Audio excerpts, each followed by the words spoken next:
What's up, everybody? Welcome to this week's Match Report with me, Mari, and Miles Weber Joker. Follow him. Hi. See, that's the difference between you and I. I know where all the spare change is and has been in every location my entire life. I know exactly. If I had a sack of Sacagawea coins, I would know exactly where they were, and they would be in a Crown Royal bag somewhere in a closet. I distinctly remember this giant, jar, like a glass jar. It must have been a pickle jar or something, but I'm pretty sure it was like our family coin jar, because I do remember like my brother throwing in money, if we ever found money like in couches and stuff like that around the house, we would throw that in there. A $2 bill, says War and Peace. Yeah, I'm pretty sure we had a $2 bill. I'm pretty sure I had a $3 bill in there somewhere, but I don't know where that is. Did it move when we moved? Did we have this very heavy, it had to have been like 20 pounds of coins and things. Did it move with us? Where did it go? Yeah, I don't know, man. That's not okay. You gotta figure out where that thing is. What is one thing from your childhood? And chat, answer this too. What is one thing from your childhood or your past where you're like, I just don't know where that thing is, and I just, you just want it. All right. News time. Let's see. I'm kicking it off today. You're doing the Here news. we go. I'm kicking it off. All right, let's talk about Khloé Kardashian, guys. Khloé Kardashian is speaking out about an unauthorized bikini pic that an assistant accidentally posted to Instagram this week. The photo goes against the Kardashian brand, as her publicist says. Quote, she just looked all human and stuff. Disgusting. How can you look human? All right, let's it's interesting. It's interesting. It's a very interesting topic, I think, because I very much want to hear your opinion, because there's so many layers to the story, right? Because like on the one hand, you want to make sure your only photos of you that you authorize are on the internet. If there's a picture of you that you don't want on there that's upsetting you in some way, right, it should be your right to want it to be taken off. So there's that aspect of it. And then she's just talking about, but she really got into like the things that she's gone through her whole life, experienced body shaming, and what like societal norms have really done to just people's thoughts and about themselves and their appearance and everything. And I'm like, yeah, that's true too. However, I do think of any family on this planet, the Kardashians has probably really leaned into that thing as far as like, here's what I look like today, but it's super Photoshop, but we're just going to pretend that it's not. And you're just going to feel self-conscious about your no curves. Mm-hmm. It's like, you guys have been like at the forefront of pushing this narrative. So to me, it seems a little odd that she's just like, absolutely not. And then also it seems odd because the picture in question, I think she looks great. Yeah, I hear you when you say, the Kardashians have kind of been at the forefront of pushing a certain style, certain narrative about their family, a certain like look for how they keep it curated in such a finite way. Mm-hmm. And I mean, if anything, it sucks that it's seen with a microscope, right? Where it's just like, oh, well, this doesn't match the others, even though we all know the fact that it has been photoshopped and stuff like that. It's one of those things where if she took a hard left turn and was like, you know what, I'm tired of all the photoshopping, this is out there, and this is who I'm gonna be now, it would be supported 100% if she wanted to choose that. And the other side of it is, if she wants to go the other direction, scrub that from ever existing and only show what she wants to show, that is possible too. I don't know if there's a right and a wrong, but I think from an audience perspective, it's really important to know what is real and what is not real, just so that we stop trying to achieve like insane body images because we're inundated with it every single day from so many different outlets. And like, I find myself a perpetrator of it all the time, you know. Like, I take a picture and it's decent and I'm like, you know what, it could be even better though, and I go, you know, like messing around with it with phone apps and stuff like that, and it comes down to like, why, right? Yeah, I think we've all just been kind of conditioned into this weird body dysmorphia feeling, right? Like, everything's got to be, my nose is a little too big, or your eyebrows, the things that, I mean, but also just to be a woman, like, just leave it at that. Like, to be a woman by society standards in any of the most recent generations is almost impossible, man. And so, yeah, it's rough. I think that we have a lot of aspects of this, I think, need reworking and attention, you know, like the fact that we're at a point where you feel you need to Photoshop everything because you're going to get dragged online no matter what little piece of cellulite you might have. That's human. And we need to really just be more accepting of just the human form, man. And as people age, it's a beautiful thing. And so I wish that we would be more into embracing, because really that's what it ends up being, right? Aging. Yeah, the stuff it takes to take a perfect picture, to just like look a certain way from a certain angle, and it's just like, yeah, but are you going to exist in that angle? What if somebody sees you in a not flattering angle? Is that okay? Like, how deep does this go? I tried one single time to do like the small waist, big butt angled picture. It's hard, dude. I was sweating by the end. I was like, really? People do this all the time?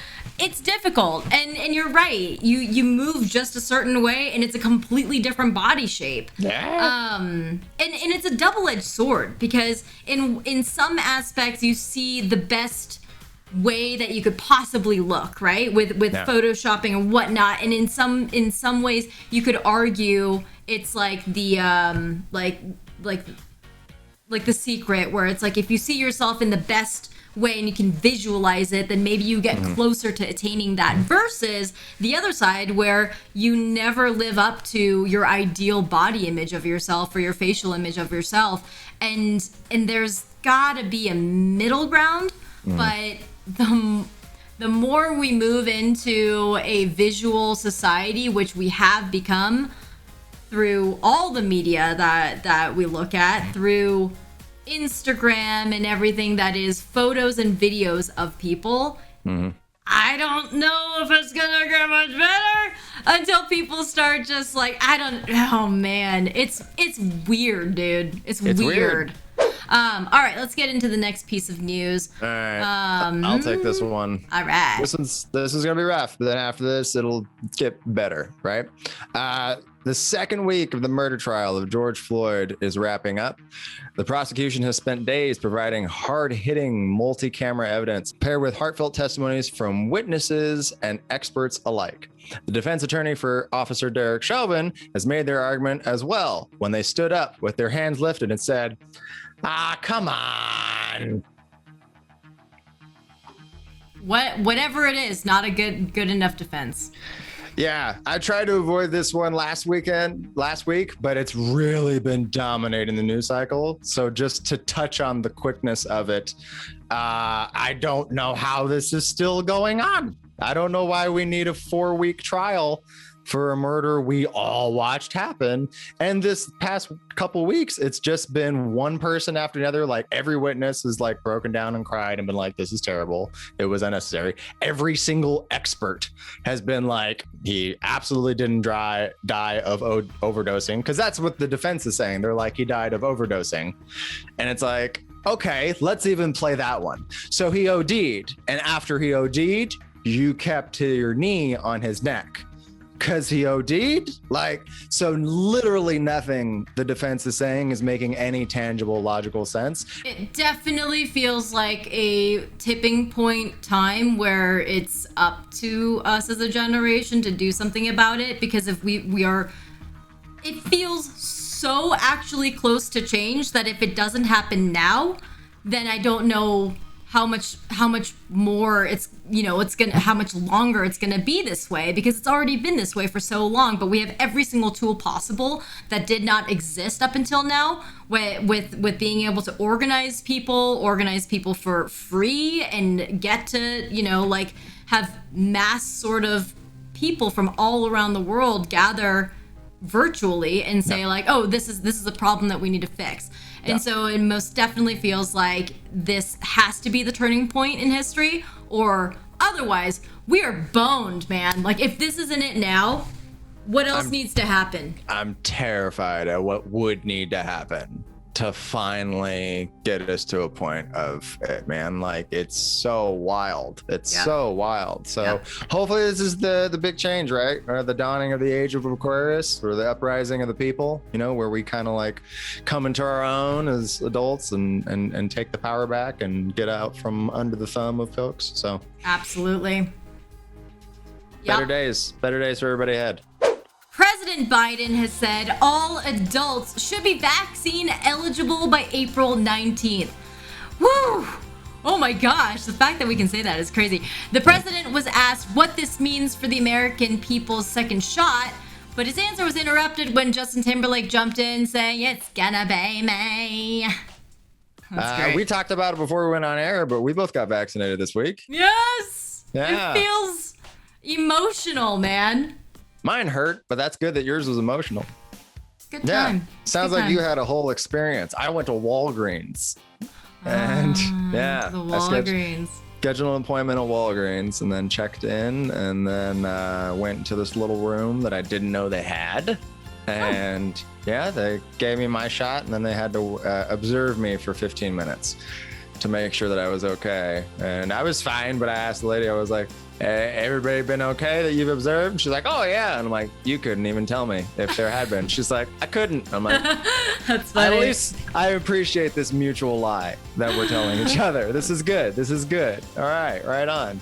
Well, yeah. I mean, I felt a lot of more calmness afterwards, because I'm high risk, man. So I've almost died of pneumonia twice in my life. So when they linked COVID to pneumonia, I was very, very worried. And so I didn't realize how stressed I've been for the last year until after I got the shot, because I literally was just like walking around the Walgreens, just like, oh, okay, all right, I'm gonna probably be all right. This is fine. And so I just, oh, okay, I don't have social anxiety anymore. Because I was not okay going places, even where I was performing at clubs and stuff. I didn't feel okay even being inside the room. I was always wait outside the club until they'd call me in, be like, all right, you're up. And I'm like, all right, here we go. And then I'd do my set and I'd just go right back outside. Which has got to be a very hard thing for a very social person. Oh man, it's been a nightmare. I didn't know how much I needed just like human interaction just all the time, like going from being at a comedy show where you're like making people laugh, then hanging out afterwards and talking and interacting and all that stuff. You don't realize how much you need just being around humans who are like, hey, what you did was cool up there. I appreciated it. I'm like, yeah, I appreciate you coming and appreciating it. So it's been really, really, really hard. But we went and we masked up and walked down the strip afterwards and everything. And so I'm like, all right, it seems, and it was like spring break in Vegas. So Vegas is back now. Known for his iconic role in Mary Poppins, actor Dick Van Dyke was spotted in California at the Malibu Community Labor Exchange, handing out wads of cash to people standing in line. Once all the cash was dispersed, he then floated off into the distance, going on and on about how much he loves to laugh. Aww. Yeah. Dick Van Dyke. Apparently there was a bunch of people that were trying to, go to the employment center to get jobs because they're hurting. And he just went and started handing people cash in line. Just took a bunch of money. So cool. Yeah. Wow. And apparently this is very Dick Van Dyke. He does like Good Samaritan stuff like this all the time. Oh, that's awesome. Yeah. He dances around all the time. So yeah, it's great. I want the very first picture that you see of him, he just looks like a delightful, happy man. Oh yeah, absolutely. Yeah, if you just Google Dick Van Dyke, it's only him just full of joy. Just looking stoked. Man, I want my Google Images page to just look like this. He looks absolutely stoked on life on with every picture. What a Yeah. guy. What a guy. He's 95. That's dope. 95. He says what keeps him young is he doesn't ever think about age. He does as much as he can for other people as often as he can, and he tries to dance every day. For real? Yeah. Oh yeah. Yeah, there's videos of him with people, like they see him on the street and like he'll dance with them. Like it's a very common thing. There's like videos of him dancing in a department store, just For shuffling real? about and doing everything. Yeah. Oh yeah, absolutely. I love that. What? Yeah, man. Dick Van Dyke's a real one. Dick Van Dyke and Betty White. We don't deserve them. Those are the two. Those are like the two of the best humans we currently have. They're just so good. I feel like I don't know enough about Dick Van Dyke, and now I'm gonna do a deep dive tonight. It's really, really awesome. He dances every day. That's how he stays young, and he does stuff for people. That's so cool. Oh yeah, absolutely. Yeah, Dick Van Dyke's dope. A California couple has adopted 7 siblings whose parents unfortunately died in a car crash.